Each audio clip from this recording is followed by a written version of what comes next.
নবী সাল্লাল্লাহু আলাইহি ওয়াসাল্লাম বলেন সাবআতুন ইউযিল্লুহুমুল্লাহু ফি যিল্লিহি ইয়াওমা লা যিল্লা ইল্লা যিল্লাহ।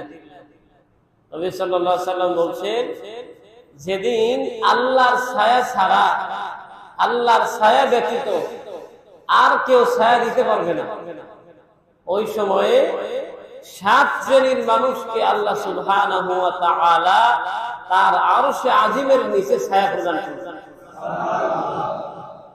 কয় শ্রেণীর মানুষ? তার মধ্যে 1 নম্বর হলো যে দেশে যত ধনী মানুষ আছে তাদেরকে আল্লাহ যায় আরশের নিচে ছায়া দেবেন, নাকি? 1 নম্বর নবী সাল্লাল্লাহু আলাইহি ওয়াসাল্লাম বলেন ইমামুন আদিল, ইমামুন আদিল, ন্যায়পরায়ণ শাসক, ন্যায়পরায়ণ নেতা, ন্যায় বিচারক, যারা ন্যায়ের পক্ষ থাকে, ন্যায়ের কথা বলে, এই সকল মানুষদেরকে কিয়ামতের দিন তার আরশের নিচে আল্লাহ ছায়া দেন। কিন্তু যে ব্যক্তি ন্যায়ের পক্ষে নাই, বরং অন্যায় দেখলেও চুপ করে থাকে, ন্যায় বিচার করে না, কিয়ামতের দিন এই লোক আল্লাহর ছায়া পাবে। এই জন্য আমরা যেখানেই থাকি, যে অবস্থায় থাকি, আমরা কিসের পক্ষে থাকবো? ন্যায়ের পক্ষে, ইনসাফের পক্ষে, ন্যায় পরায়ণতা। আল্লাহ আমাদের তৌফিক দান করুন। দ্বিতীয় নম্বর হচ্ছে ওই সকল যুবক অশাবুন নাশা ফি ইবাদাতিল্লাহ, ওই সকল যুবক যেই যুবকেরা তাদের যৌবনকাল অতিবাহিত করে ইবাদতের মধ্যে। আপনারা যারা আমরা এক বয়সের একটা প্রান্তে চলে আসছে, যৌবনকাল ছিল কি ছিল না? যুবকদেরকে আল্লাহ সুবহানাহু ওয়া তাআলা উদ্দেশ্যহীন করে প্রেরণ করেন। দুনিয়ার মানুষকে আল্লাহ সুবহানাহু ওয়া তাআলা পৃথিবীতে উদ্দেশ্য বেপরোয়া চলার জন্য, মাতলামি করার জন্য, অসভ্যতামি করার জন্য আল্লাহ প্রেরণ করেন। আল্লাহ আমাদেরকে বানানোর পেছনে তার উদ্দেশ্য আছে না নাই? আল্লাহ সুবহানাহু ওয়া তাআলা বলেন আফাহাসিবতুম আন্নামা খালাকনাকুম আবাসা ওয়া আন্নাকুম ইলাইনা লা তুরজাউন। আল্লাহ বলছে শোনো, তোমরা কি মনে করেছো, তোমরা কি এটা ধরে নিয়েছো যে আমি তোমাদেরকে অনর্থক সৃষ্টি করেছি? বরং অনর্থক সৃষ্টি করেনি নাই। আল্লাহ বলছেন একটা সময়ে তোমাদের সবাইকে ইচ্ছায় হোক অনিচ্ছায় হোক আমার কাছে ফিরে আসতে, যতই শক্তিশালী হই, সম্পদশালী হই, ক্ষমতাশালী হই, যেটাই হই না কেন, যৌবনে ভাটা পড়বে, বৃদ্ধকাল চলে আসবে, আস্তে আস্তে আল্লাহর দিকে সবাইকে প্রত্যাবর্তন করতে। এক্ষেত্রে কারো কোনো মাতবাড়ি চলে নাকি? মাথা কালো চুল সাদা হয়ে যায়, অথচ যদিও কলক দিয়ে কালো করা যায়, কিন্তু আসল কালো চুল কালো করা যায়, কিন্তু শরীরের যে গ্রোথ, যে শক্তি, এটা কি সারা জীবন ধরে রাখা যায়? আল্লাহ বলেন অনর্থক সৃষ্টি করে নাই, সৃষ্টি করেছি কি জন্য? আল্লাহ বলেন ওয়ামা খালাকতুল জিন্না ওয়াল ইনসা ইল্লা লিয়াবুদুন। আল্লাহ বলেন মানুষ আর জিনদেরকে আমি সৃষ্টি করেছি কি জন্য? শুধু ইবাদত না, একমাত্র আমার ইবাদতের জন্য। কেবলমাত্র শুধুমাত্র আল্লাহ বলেন সৃষ্টি করেছি ইবাদতের জন্য। তাহলে আমাদের জীবনের মূল উদ্দেশ্য কি করা? জবাই বলি কি করা? কিন্তু করি কার? দিন চলে যায়, মাস চলে যায়, আল্লাহর ইবাদত নাই, বরং আল্লাহর ইবাদতের বিপরীত কাজ আমাদের দ্বারা। এরপরে আশায় বুক বেঁধে আছে, ইবাদত না করলে কি হবে? জান্নাতে যাবে। আল্লাহ সুবহানাহু ওয়া তাআলা অন্য জায়গায় বলছেন আল্লাযী খালাকাল মাউতা ওয়াল হায়াতা লিয়াবলুয়াকুম আইয়ুকুম আহসানু আমালা। আল্লাহ বলছে, শোনো, আল্লাহ সুবহানাহু ওয়া তাআলা মৃত্যু এবং হায়াত সৃষ্টি করেছে তোমাদের পরীক্ষা করার জন্য। লিয়াবলুয়াকুম আইয়ুকুম আহসানু আমালা, যে এই দুনিয়ার জীবনে তোমরা আমলের দিক থেকে কারা উত্তম হও, কারা উত্তম আমল করো, এজন্য তোমাদের সৃষ্টি করা হয়েছে। আল্লাহ এখানে বলেছেন আহসানু আমালা। আল্লাহ এটা বলেন নাই আকসারু আমালা, কার আমল কত বেশি হবে এজন্য বানাইছে। আল্লাহ বলেছেন না, সুন্দর আমল কারা করো, সুন্দর আমল কার বেশি হয় এটার জন্য বানাইছে, সুন্দর আমল করার জন্য বানাইছে। কিন্তু আজকে আমাদের আমল হয় অনর্থ বেহুদা, অথচ নবী সাল্লাল্লাহু আলাইহি ওয়াসাল্লাম বলেছে একজন মুমিনের জীবনে অনর্থক বেহুদা কাজ হতেই পারে না, সে কখনো অনর্থক বেহুদা কাজ করবে। কিন্তু আমাদের দ্বারা অনর্থক বেহুদা কাজ হয় কি হয় না? নামাজের আজান হয়, তারা কাজ খেলে, লুডু খেলে, এত সময় ধরে খেলতে হয়, হুজুর টাইম পাস করে, কি পাস করে? অথচ হায়াত দিয়েছেন কে? এই হায়াত আল্লাহর জিকিরে, আল্লাহর স্মরণে ব্যয় করতে হবে। আপনি লুডু খেলে, কাজ খেলে হায়াত অতিক্রম করা, টাইম পাস করার কোন সুযোগ আল্লাহ দেন? এজন্য যুবক ভাইরা, আল্লাহ সুবহানাহু ওয়া তাআলা আমাদের জীবনের উদ্দেশ্য বলে দিয়েছে, আমাদের বানানোই হয়েছে ইবাদত। দুনিয়ার সব নবীকে আল্লাহ সুবহানাহু ওয়া তাআলা নবুয়ত দিয়েছেন যুবক বয়সে, কোন নবীকে আল্লাহ সুবহানাহু ওয়া তাআলা বৃদ্ধ বয়সে নবুয়ত দেন নাই। দুনিয়ায় যত নবী এসেছে সব নবীকে আল্লাহ নবুয়ত দিয়েছেন যুবক অবস্থায়।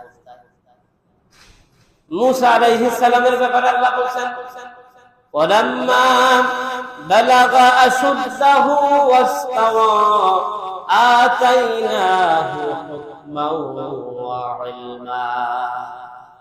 আল্লাহ সুবহানাহু ওয়া তাআলা বলেন যে যখন মূসা আলাইহিস সালাম যৌবনে উপনীত হলো এবং শারীরিক শক্তিতে পূর্ণতা প্রাপ্ত হলো, আতাইনাহু হুকমান ওয়া ইলমা, তখন আমি তাকে নবুয়ত দিলাম, হিকমত দিলাম, ইলম দিলাম, জ্ঞান দিলাম। সাহাবী আব্দুল্লাহ ইবনে আব্বাস রাদিয়াল্লাহু তাআলা, তিনি তো কোরআনুল কারীমের মুফাসসির ছিলেন, যাকে বলা হয় রাইসুল মুফাসসিরিন।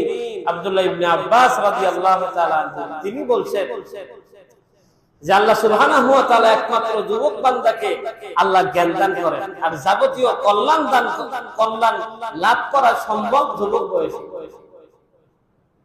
তখন তিনি তার দাবির পক্ষে কোরআন তেলাওয়াত করেন। হযরত ইব্রাহিম আলাইহিস সালামের ব্যাপারে তিনি কোরআন তেলাওয়াত করলেন।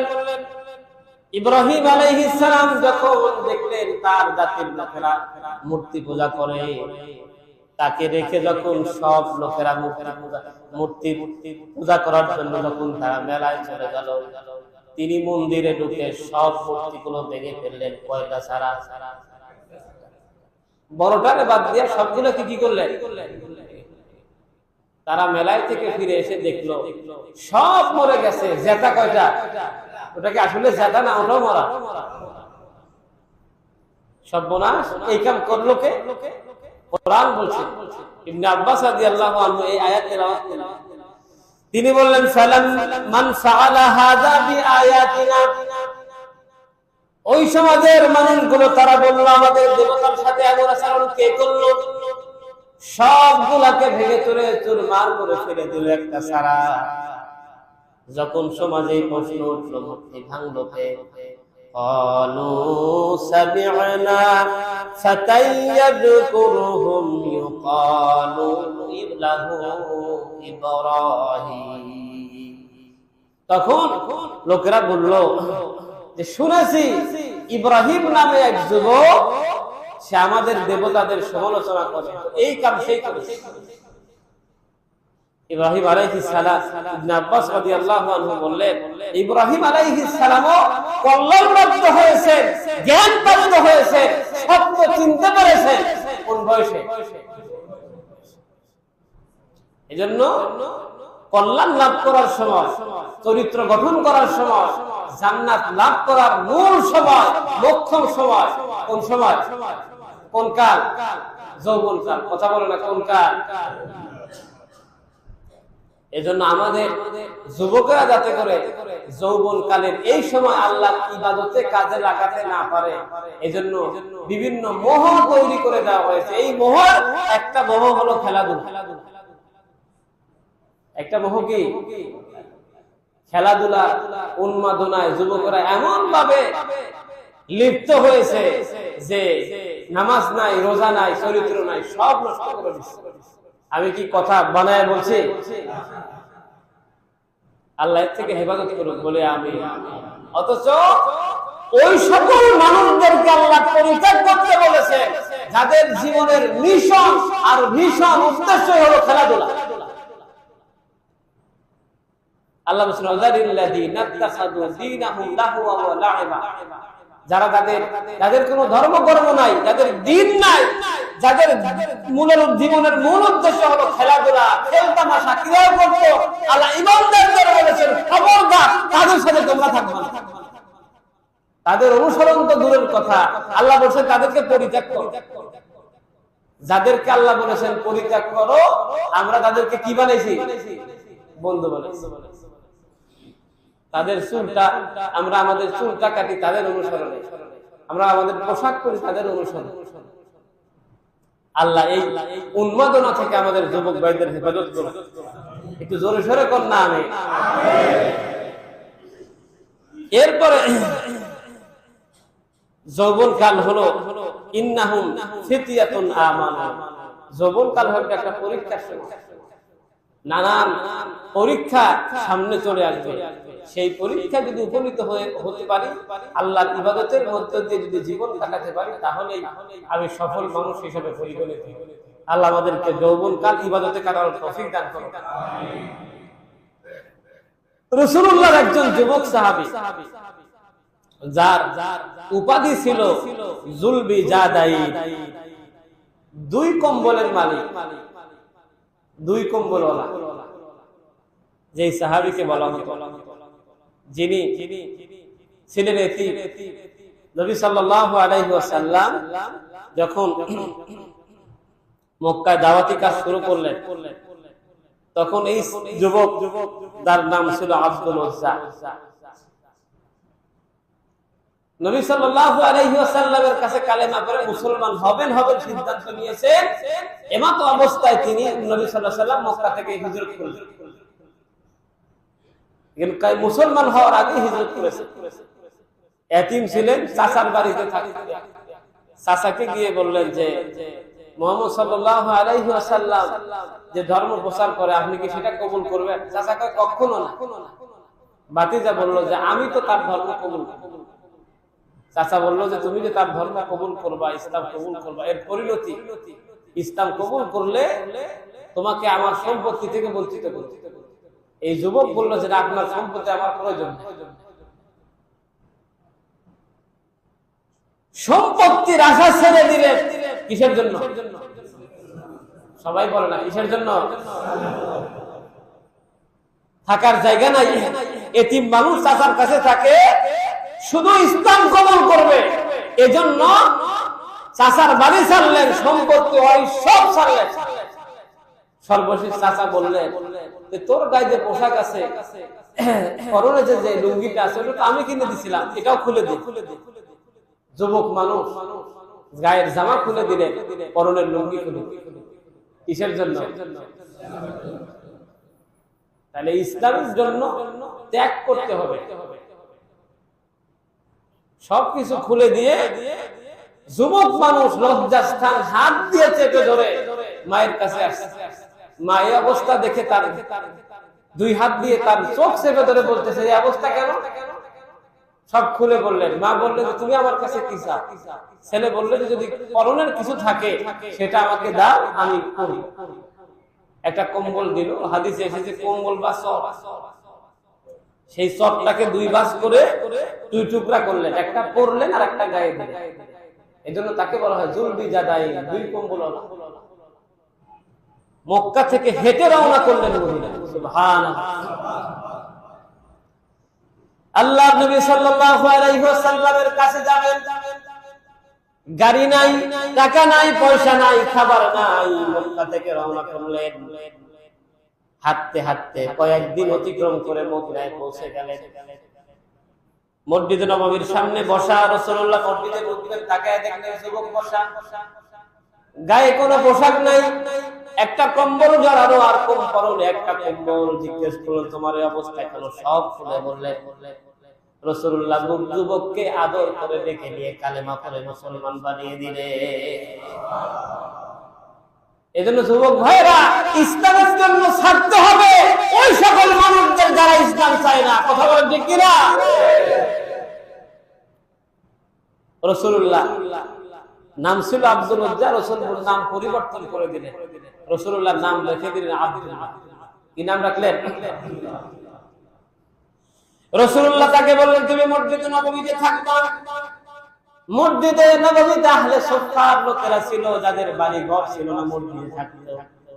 খাবার আসলে খেত, না আসলে ধৈর্য ধারণ করত।